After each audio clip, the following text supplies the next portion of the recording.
गंगा तो दर्शनात् मुक्ति, अर्थात गंगा तेरे दर्शन मात्र से ही मुक्ति मिलेगी।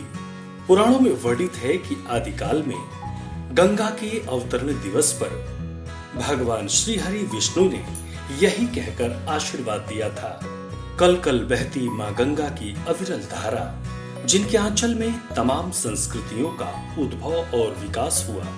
मोक्षदायिनी माँ गंगा का सनातन धर्म संस्कृति में विशेष महत्व है। माँ गंगा की आराधना और साधना का पवित्र पर्व है गंगा दशहरा, जो हर साल ज्येष्ठ मास की शुक्ल पक्ष की दशमी तिथि को मनाया जाता है। गंगा दशहरा का त्योहार इस वर्ष 20 जून रविवार को मनाया जाएगा।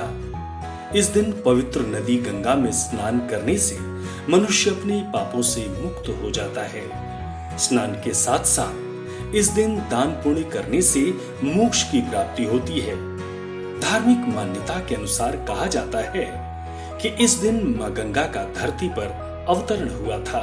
वैसे तो गंगा दशहरा पर गंगा नदी में स्नान करने का महत्व है। वर्तमान में कोरोना संक्रमण के चलते आप घर पर ही स्नान के पानी में गंगा जल की कुछ बूंदें मिलाकर स्नान करें। अब चलिए जानते हैं गंगा दशहरा का शुभ मुहूर्त क्या है। गंगा दशहरा शुभ मुहूर्त, दशमी तिथि आरंभ शनिवार शाम 6:50 से 19 जून 2021। दशमी तिथि समाप्त रविवार शाम 4:25 पर 20 जून 2021। गंगा दशहरा की पूजन विधि जानते हैं। प्रातः जल्दी उठें और नित्य कर्म के बाद स्नान के पानी में गंगा जल मिलाकर स्नान करें। स्नान के बाद सूर्य देवता को अर्घ्य देकर नमन करें।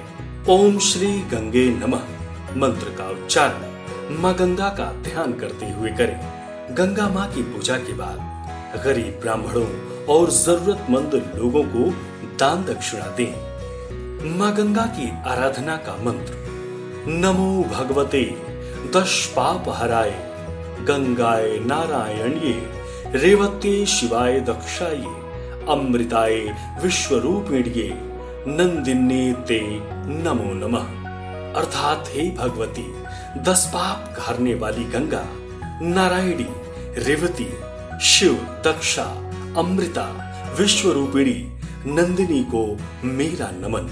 अब चलिए जानते हैं गंगा दशहरा का धार्मिक महत्व क्या है। सनातन धार्मिक मान्यताओं के अनुसार मां गंगा की आराधना करने से व्यक्ति को अनेकों प्रकार के पापों से मुक्ति मिलती है।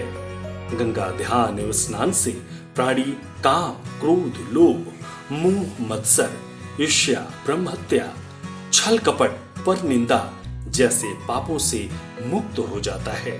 गंगा दशहरा के दिन साधकों को मां गंगा की पूजा अर्चना के साथ ही दान पुण्य भी करना चाहिए। गंगा दशहरा के दिन सत्तू, मटका और हाथ का पंखा दान करने से 2 गुना फल की प्राप्ति होती है। ऐसे में चलिए मां गंगा के अवतरण की कथा क्या है वो भी जानते हैं। पौराणिक कथा के अनुसार मां गंगा को स्वर्गलोक से धरती पर राजा भागीरथ लेकर आए थे। इसके लिए उन्होंने कठोर तप किया था। उनकी तपस्या से प्रसन्न होकर मां गंगा ने भागीरथ की प्रार्थना स्वीकार की थी। लेकिन गंगा मैया ने भागीरथ से कहा था कि पृथ्वी पर अवतरण के समय उनके वेग को रोकने वाला कोई चाहिए, अन्यथा वे धरती को चीरकर रसातल में चली जाएंगी। ऐसे में पृथ्वीवासी अपने पाप से मुक्त नहीं हो पाएंगे। तब भागीरथ ने मां गंगा की बात सुनकर भगवान शिव को प्रसन्न करने के लिए तपस्या की। भागीरथ की तपस्या से प्रसन्न होकर प्रभु शिव ने गंगा मां को अपनी जटाओं में धारण किया और इस धरा धाम पर मां गंगा अवतरित हुई।